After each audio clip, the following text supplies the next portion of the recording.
2장 17절에서 29절까지의 말씀입니다. 유대인이라 칭하는 내가 율법을 의지하며 하나님을 자랑하며 율법의 교훈을 받아 하나님의 뜻을 알고 지극히 선한 것을 좋게 여기며 내가 율법에 있는 지식과 진리의 규모를 가진 자로서 소경의 길을 인도하는 자요 어둠에 있는 자의 빛이요 어리석은 자의 훈도요 어린아이의 선생이라 스스로 믿으니 그러면 다른 사람을 가르치는 내가 내 자신을 가르치지 아니하느냐? 도적질 말라 반포하는 내가 도적질하느냐? 간음하지 말라 말하는 내가 간음하느냐? 우상을 가증히 여기는 내가 신사 물건을 도적질하느냐? 율법을 자랑하는 내가 율법을 범함으로 하나님을 욕되게 하느냐? 기록된 바와 같이 하나님의 이름이 너희로 인하여 이방인 중에서 모독을 받는도다. 내가 율법을 행한즉 할례가 유익하나 만일 율법을 범한즉 내 할례가 무할례가 되었느니라. 그런즉 무할례자가 율법의 제도를 지키면 그 무할례를 할례와 같이 여길 것이 아니냐. 또한 본래 무할례자가 율법을 온전히 지키면 의문과 할례를 가지고 율법을 범하는 너를 판단치 아니하겠느냐. 대저 표면적 유대인이 아니요 표면적 육신의 할례가 아니니라. 오직 이면적 유대인이요 할례는 마음에 할지니 신령에 있고 의문에 있지 아니한 것이라. 그 칭찬이 사람에게서 아니요 다만 하나님에게서니라.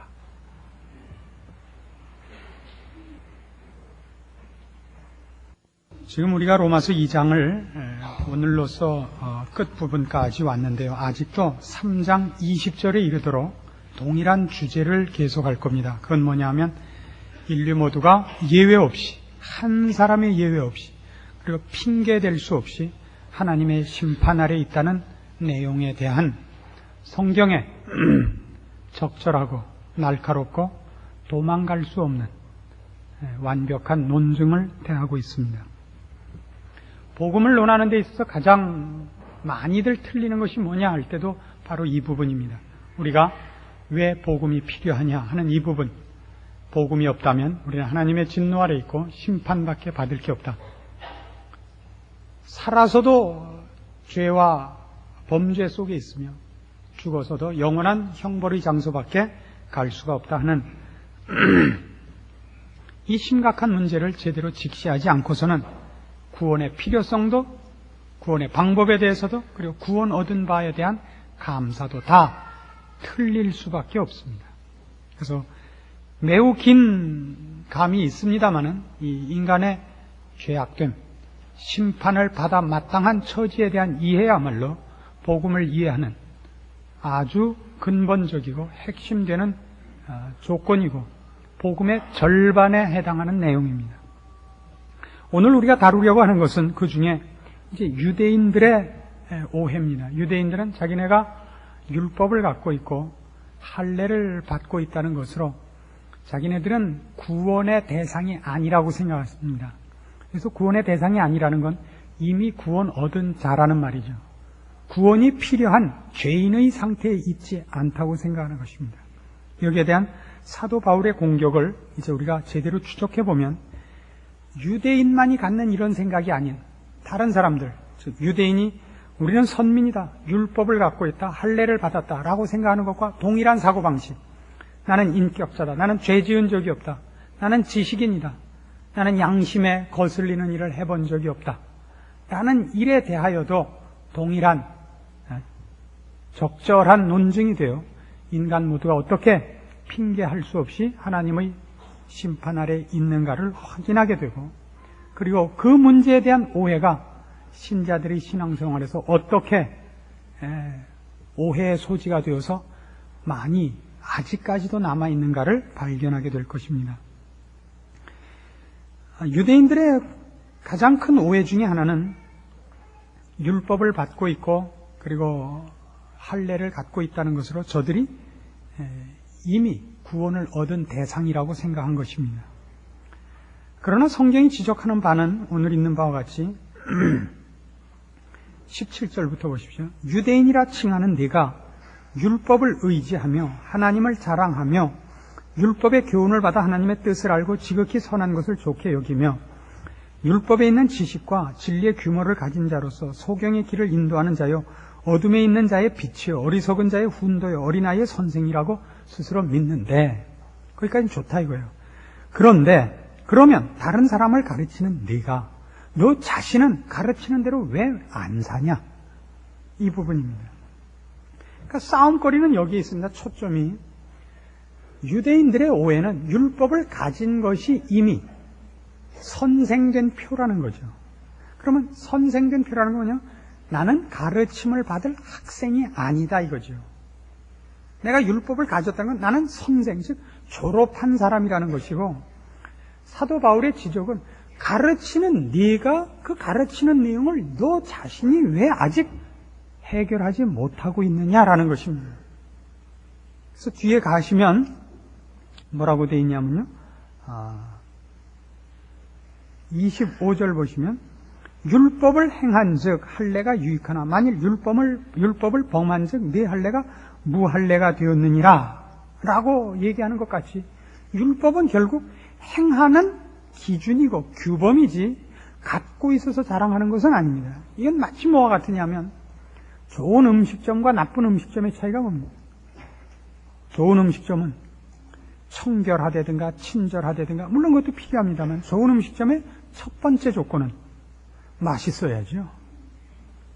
나쁜 음식점의 첫 번째 조건은 청결하고 친절하고 해서 틀리는 것 이전에 나쁜 음식점 맛이 없는 겁니다.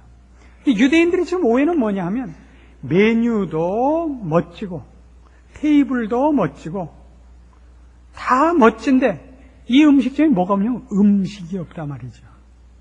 이게 얼마나 치명적인 겁니다. 너희가 율법을 갖고 있는 거 좋다는데 그 율법을 너희는 하나도 소화하지 못하고 있지 않느냐? 그러니까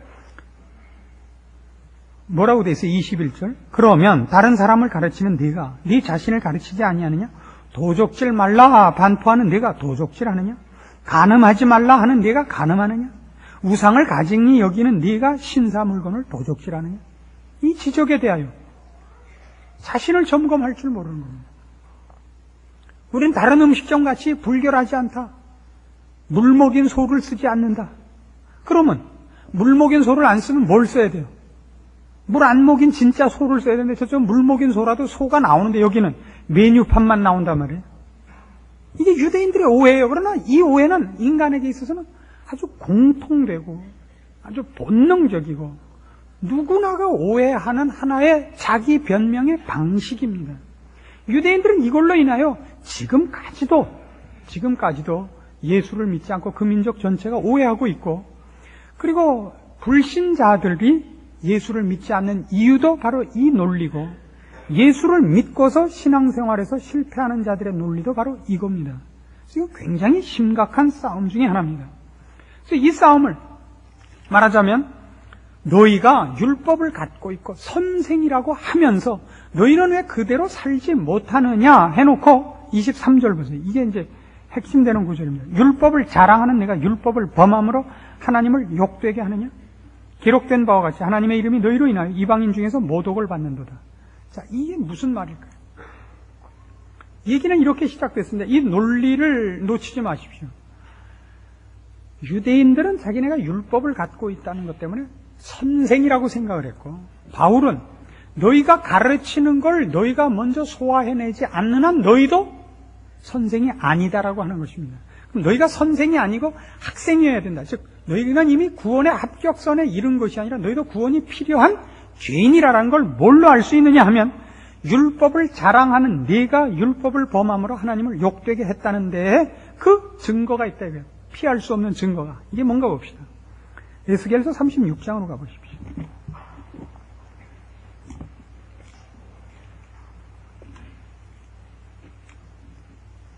구약성경 1208페이지 에스겔서 36장 18절 말씀입니다.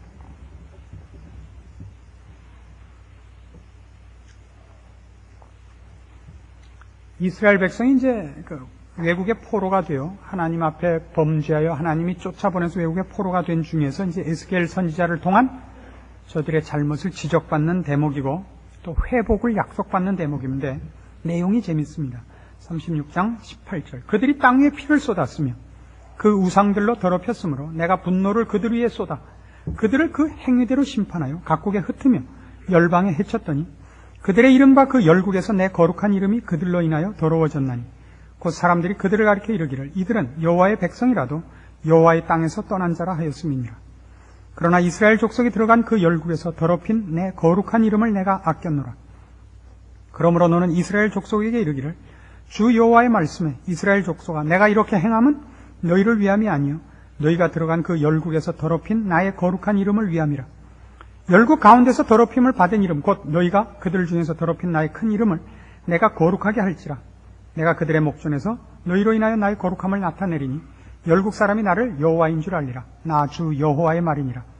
내가 너희를 열국 중에서 취하여 내고 열방 중에서 모아데리고 고토에 돌아가서 맑은 물로 너희에게 뿌려서 너희로 정결케 하되 곧 너희 모든 더러운 곳에서와 모든 우상을 섬기면서 너희를 정결케 할 것이며 또 새 영을 너희 속에 두고 새 마음을 너희에게 주되 너희 육신에서 굳은 마음을 제하고 부드러운 마음을 줄 것이며 또 내 신을 너희 속에 두어 너희로 내 율례를 행하게 하리니 너희가 내 규례를 지켜 행할지라. 내가 너희 열조에게 준 땅에 너희가 거하여 내 백성이 되고 나는 너희 하나님이 되리라. 내가 너희를 모든 더러운 데서 구원하고 곡식으로 풍성하게 하여 기근이 너희에게 임하지 아니하게 할 것이며 또 나무의 실과와 밭의 소산을 풍성케 하여 너희로 다시는 기근의 욕을 열국에게 받지 않게 하리니 그때 너희가 너희 악한 길과 너희 불선한 행위를 기억하고 너희 모든 죄악과 가증한 일을 인하여 스스로 밉게 보리라. 나 주 여호와가 말하노라. 내가 이렇게 행함은 너희를 위함이 아닌 줄 너희가 알리라. 이스라엘 족속아 너희 행위를 인하여 부끄러워하고 한탄할지어다. 나 주 여호와가 말하노라. 내가 너희를 모든 죄악에서 정결케 하는 날에 성읍들의 사람이 거접하게 되며 황폐한 것이 건축되게 할 것인즉 전에는 지나가는 자의 눈에 황무하게 보이던 그 황무한 땅이 장차 기경이 될지라. 사람이 이르기를 이 땅이 황무하더니 이제는 에덴 동산같이 되었고 황량하고 적막하고 무너진 성읍들의 성벽과 거민이 있다 하리니 너희 사면에 남은 이방 사람이 나 여호와가 무너진 것을 건축하며 황무한 자리에 심은 줄 알리라. 나 여호와가 말하였으니 이루리라. 이 전체 내용의 핵심은 이겁니다. 하나님께서 이스라엘 백성에게 할례를 주고 율법을 준 이유는 뭡니까? 인간들이 하나님을 배반하고 하나님의 뜻에 합당하게 살지 못하여 하나님의 벌을 자초하고 있습니다. 유대인들에게 율법을 주어 거룩하여져서 내 복을 받아라 이겁니다. 그래서 이스라엘 백성을 선택하고 저들에게 율법과 할례를 베푼 이유입니다. 하나님은 거룩한 분이시고 죄 지은 자에게 복을 줄 수는 없습니다. 거룩하고 하나님과 화목되어야 복을 받습니다. 그래서 저들에게 율법을 줬습니다. 유대인들은 율법을 받은 걸로 이미 복 받은 것이라고 생각을 해버렸단 말입니다. 그래 놓고는 하나님을 섬기지 않고 하나님 미워하는 짓만 했습니다. 그래서 하나님이 모르는 자가 범죄했을 때도 벌하시는 분인데 율법을 주어 무엇이 죄고 무엇이 복받는 길이는가를 알게 한 자가 죄지었으니 심판은 더 엄할 수밖에 없습니다. 그래서 이스라엘 백성은 다른 민족보다 더 엄한 벌을 받았습니다. 무슨 문제가 생겼느냐 하면 이스라엘 백성이 다른 나라의 포로가 돼서 가자 그 포로로 잡아간 나라가 생각하기를 이 민족이 믿는 신보다 우리가 믿는 신이 더 세다 이렇게 된 겁니다. 내 이름이 종일토록 이방인 중에서 모욕을 받게 된 겁니다. 그 모욕을 왜 받았죠? 하나님이 약해서 받은 것이 아니라 유대인들이 자랑하는 그 율법을 범함으로 하나님 앞에 그 율법을 기준으로 하여 심판받은 유대인들로 말미암아 거꾸로 하나님이 모욕을 받아버렸죠. 그러니까 이 모욕에서는 중요한 것이 하나님이 모욕을 받았다가 중요한 것이 아니라 너희가 자랑하는 율법으로 하나님이 모욕을 받게 됐다면 문제가 어디 있는가를 분명하게 짚어봐라 이거죠. 그러니까 율법을 가지고 자랑한 저들이 만들어낸 결실이 하나님이 모독받는 일, 즉 하나님께 저들이 율법을 받았는데 그 율법으로 매받게 맞은 것이 없었다면 문제가 율법에 있는 것이냐 율법을 받은 자에게 있는 것이냐 이겁니다. 율법은 받은 자에게 있습니다. 뭐에 있어요? 그들이 율법은 가졌을 때 율법을 따라 행치 아니하였다 이겁니다. 그래서 오늘 우리가 보는 성경 구절도 아까 보신 19절에 그들을 그 행위대로 심판했다. 행위대로.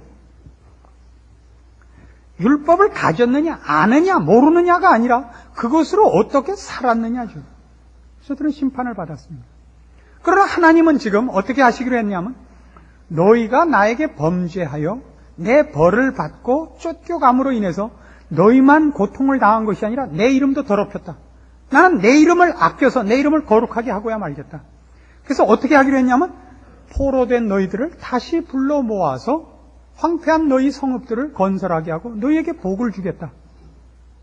근데 분명히 말해요. 그러나 이 일을 하는 것들은 너희 때문이 아니다. 32절. 나 주 여호와가 말하노라. 내가 이렇게 행하면 너희를 위함이 아니다. 그래서 너희를 위함이 아니다라는 말은 아주 깊은 말이에요. 너희를 위해서가 아니라 내 자존심을 위해서다가 아닙니다. 너희를 위해서다. 그러나 너희가 행한 것의 결과는 아니다 말입니다. 알아들으신다, 못 알아들으신다.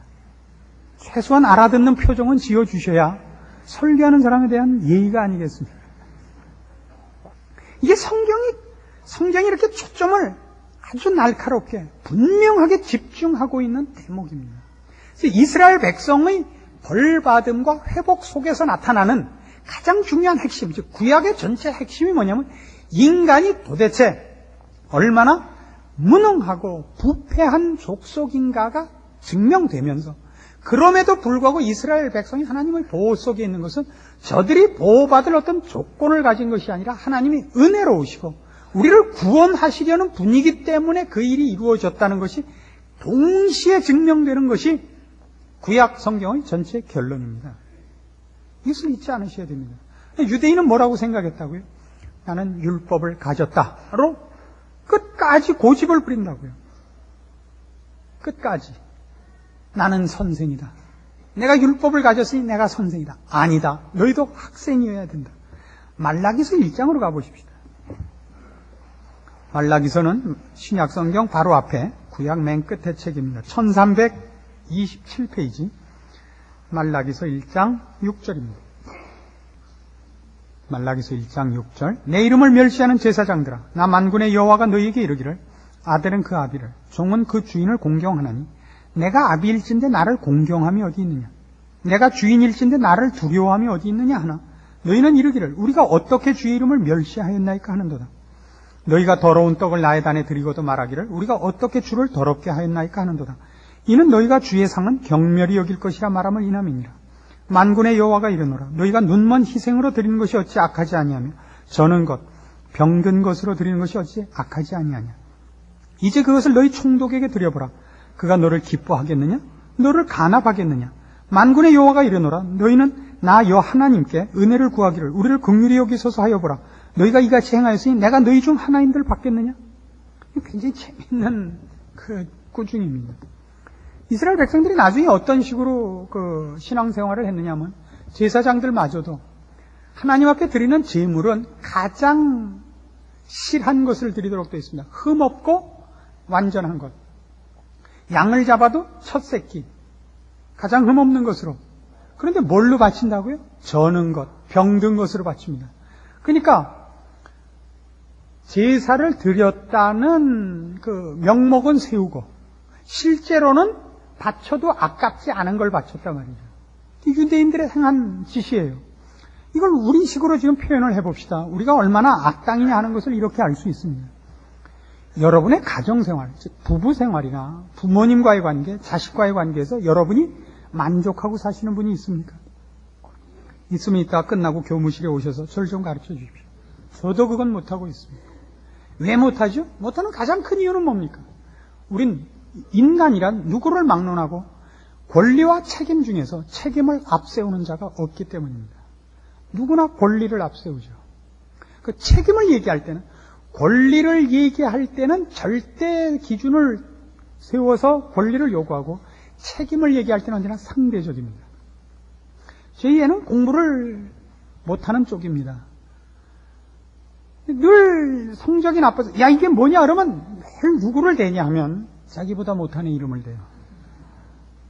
자기보다 잘한 사람 이름을 댄 적이 없습니다. 그럼 부전자전이죠. 그럼 뭐 어디서 배웠겠어요? 여러분이 그렇지 않습니까? 저희 아버님은 좀 오래전에 돌아가셨고 저희 어머님 한 분이 계시는데 제가 어머님 한 분을 제대로 못 모십니다. 그 참 어려워요. 저희 어머님은 그래서 늘 그렇게 불평을 하시죠. 야, 네가 목사냐? 그럼 저는 뭐라고 대답할 것 같습니다. 어머님이 권사님이십니다. 서로 불만인 거예요. 그러니까 저는 어머님께 권사라는 이름으로 이건 나한테 책임으로 돌리지 마시고 어머님이 가지십시오. 이 책임은. 어머니, 네가 목사니까 이 책임은 네가 가지라 이거죠. 책임은 서로 발길질하고 권리는 서로 뺏어가니까 이 싸움이 끊이질 않습니다. 그러나 우리가 남에게 얘기할 때는 얼마나 우리가 잘 가르칩니까? 쉽죠. 참 쉽죠. 우리가 쓰는 말 중에 제일 악질적인 말이 뭐냐 하면 그래서 이상해요. 이상해. 난 참 이상해. 그 이상하다는 말은 여기에서만 꼭 써야 됩니다. 쓸 수 있는 데는 이 경우뿐입니다. 한 번은 영화관에 갔는데 말이죠. 어떻게 얘가 맞나? 기도원이 아니고 영화관인가 모르겠어요. 저도 참. 무슨 재밌는 영화였습니다. 재미없는데 갔었겠어요. 본 영화가 시작이 돼서 한참 진행을 하고 있는데 늦게 손님이 들어와서 자리를 찾기 시작했습니다. 앞에서. 이렇게 뭐 어디 번호를 확인하고 서서 왔다 갔다 하니까 안 보이게 됐죠. 그래도 저는 뭐라고 안 걸고 꾹 참고 있는데 뒤에 어떤 젊은 학생들이 앉아있다가 한 학생이 이렇게 큰 소리를 질렀습니다. 옆에 있는 친구에 야, 난 참 이상하다. 극장 안이 다 들리게 큰 소리를 했어요. 친구가 왜? 그러니까 난 왜 앞에 사람이 서 있으면 화면이 안 보이냐? 이건 이상해요. 이건 정말. 그러나 우리가 보통 누구에게 뭐 시어머니와 며느리가 싸운다든가 부부간에 갈등이 있다든가 뭐 어떤 문제가 있다든가 난 이상해. 그럴 땐 무슨 뜻이죠 그게? 그게 왜 문제가 되지? 난 이렇게 저렇게 하니까 척 해결되던데 왜? 난 시어머니하고 며느리 싸우는 거 도대체 이해가 안 가. 그 속에 난 그 문제를 넉넉히 해결했어가 숨어 있지 않습니까? 자기가 잘해서 한 겁니까? 그 시어머니가 훌륭한 걸 거예요. 아니면 시어머니가 훌륭한 것이 아니라 남편이 중간에서 베라벨 짓을 해서 양쪽을 다 입 막고 있는 걸 겁니다. 그 노고에 대해서 아는 여자를 아직 제가 만난 적이 없습니다. 신앙생활을 하면서 우리가 난 이상해라고 생각하는 모든 이유가 뭐죠? 이렇게 하면 될 텐데요. 아닙니다. 유대인들이 바로 그거예요. 이렇게 하면 될 텐데. 아니요. 누가복음 18장에 가십니다. 예수님의 아주 무서운 질책이 여기 있습니다.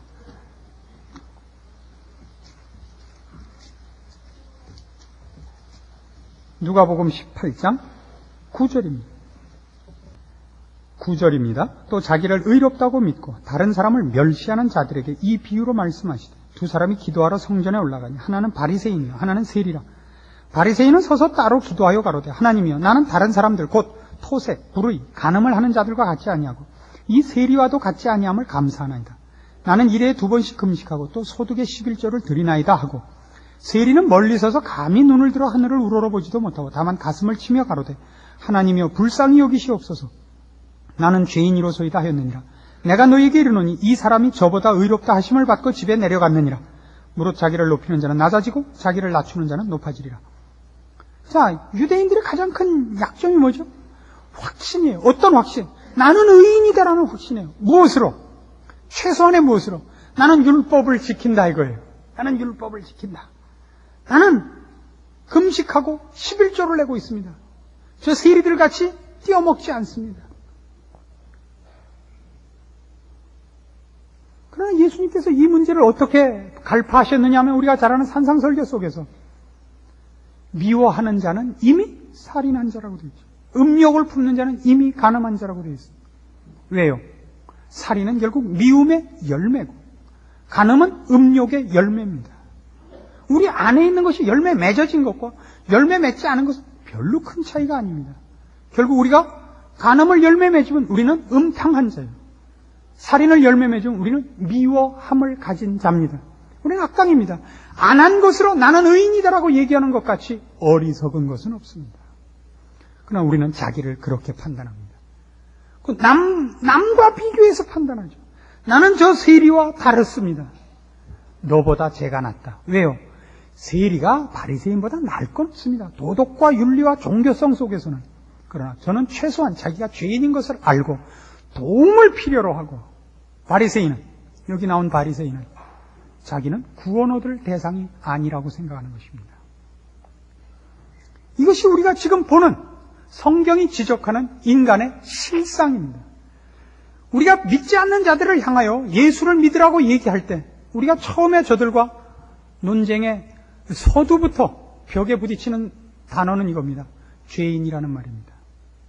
당신이 나 도둑질하는 거 봤는가? 당신이 나 살인하는 거 봤는가? 내가 왜 죄인인가? 하나님을 모르고 하나님의 뜻대로 살지 않고 자기 욕심대로 살고 자기 치장을 위해서밖에 살지 못하는 자가 자기가 죄인인 줄 알지 못합니다. 그리고 나는 당신네들 예수 믿는 사람들보다도 깨끗이 산다 라는 말 앞에 우리가 할 말이 없습니다. 우리의 신앙도 마찬가지입니다. 나는 누구보다는 낫다. 나는 이 실수는 안 한다. 나는 교만하지 않다. 나는 잘난 척하지 않는다. 그것이 여러분의 자랑이어서는 안 됩니다. 경건으로 가야죠. 하나님의 성품을 따르는 자리로 가야 됩니다. 우리의 세상적인 욕심과 탐욕, 거칠어진 마음들, 내가 서기 위하여 남을 잡아먹는 이런 모든 방법에서 내가 180도 달라진 모습으로 가야 됩니다. 그리고 그 요구 앞에 설 때마다 죄인인 것을 우리는 확인할 수밖에 없습니다. 사도 바울이 스스로 얘기한 것 같이 내가 매일 나를 채찍질하여 근신하며 노력하며 매일 죽노라라고 고백했던 것들은 사실 우리 신자들이 매일매일 반복해야 되는 신앙의 유일한 목표여야 됩니다. 나는 무엇을 한 것이 없습니다. 할 만한 능력이 없습니다. 죽어 마땅하며 처벌받다 마땅합니다. 그러나 주님께서 그리스도 예수 안에서 우리를 살리셨습니다. 여기에 십자가의 위치가 있고 구원 얻은 기쁨이 있습니다. 인간이 무엇이냐, 죄가 얼마나 무서운 것이냐를 깨닫지 못하는 자리에는 십자가가 설 자리가 없고 자랑밖에 없습니다. 남을 향하여 이상하다는 비평밖에 남는 것이 없습니다. 여러분은 누굽니까? 여러분이 유대인 아닙니까 혹시? 나는 낫다고 생각하십니까? 사람과 비교하지 마십시오. 나보다 못한 사람을 놓고 나는 저 사람과 다르습니다. 이렇게 하지 마십시오. 하나님 앞에서 여러분을 점검하십시오. 십자가가 필요했던 존재라는 것을 늘 잊지 마십시오. 늘 하나님 앞에서 여러분을 점검하시고 십자가를 지고 있는가를 점검하시고 나를 내 뜻대로 내어버려 두지 마시고 주의 은혜와 생명과 진리로 붙잡아 달라는 기도가 끊이지 않아야 됩니다. 그것이 신자의 마땅한 고백이고 그 속에서만 십자가로 말미암는 구원이 여러분에게 감사가 될 겁니다. 기도하십시다. 하나님 아버지 은혜를 감사합니다. 우리의 못난 것과 미련한 것과 죄인 된 것을 우리가 인정하고 주의 크신 은혜와 사랑으로 구원받은 것을 감사합니다. 십자가가 우리에게 무엇인지를 다시 한번 눈뜨게 하시고 주께서 우리를 위하여 피 흘리시고 하나님의 자녀 삼으신 그 큰 기쁨을 감사할 줄 알게 하옵소서. 죄 짓고 자기만을 위하여 사는 자를 쳐다보고 나는 낫다고 그러지 말고 우리로 인하여 우리의 하나님의 이름이 제대로 영광을 받고 있는가, 모욕을 받고 있는가, 내 이웃들 앞에서 나를 점검하여 구원 얻은 자의 마땅한 영광의 자리, 마땅한 책임 있는 증인의 자리를 지켜나갈 줄 아는 저희들 되게 하시옵소서. 예수님의 이름으로 기도합니다. 아멘.